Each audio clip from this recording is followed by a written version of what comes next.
రాజశేఖర రెడ్డి అనే ముఖ్యమంత్రి ఉండే, నేను చెప్తా ఉన్నా మేము ముందు ఇయ్యాలి. ఆయన ఆరోగ్యశ్రీ అని ఒక పథకం తెచ్చిండు. నేను ముఖ్యమంత్రి అయిన తర్వాత అడిగిన, హెల్త్ డిపార్ట్మెంట్ని పిలిచి అడిగిన, ఇది ఏం పథకమయ్యా బాగుందా అంటే, సార్ మంచిగుంది, ప్రజలకు లాభం అవుతుందని చెప్పింది. నేను చెప్పిన ఆ పథకాన్ని అట్లే పెట్టండి, ఆ పథకాన్ని మార్చకండి, ఆ పథకం అట్లే ఉండాలని చెప్పిన.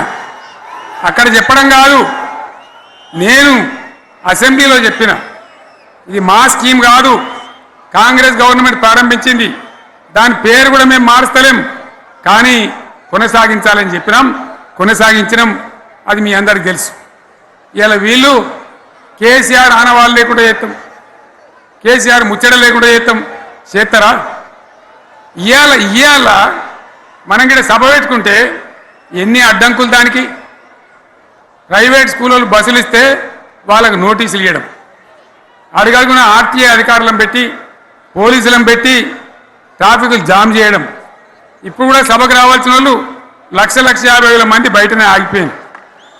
ఇటు హనుమకొండ దిక్కు, అటు హుజరాబాద్ దిక్కు, ఇటు సిద్దిపేట దిక్కు 3 రోడ్ల మీద కూడా జాములున్నాయి. నేను అడిగిన నాయకులు ఏంది అంటే, ఇబ్బంది అవుతుంది సార్, రానిత్తలేరు, మధ్యలో ఇబ్బందులు కలిగిస్తున్నారు, కొన్ని లారీలు తెచ్చి అడ్డం పెట్టాను పనికిమాలని అని చెప్పి జామ్ అయిపోయి అక్కడనే ఆగిపోయింది. నేను అన్న ఇంకో అర్ధగంట ఆగి మాట్లాడదామంటే మా వాళ్ళంతా ఉండి, లేదు మనోళ్ళు దూరం పోవాలి, ఇక రానోళ్ళు ఎట్లా అందరూ మనం మాట్లాడి సభ ముగించాలని చెప్తే నేను వేదిక మీదకి వచ్చిన. ఇన్ని అడ్డంకులు, ఇంత కడుపు ఆపుతారా?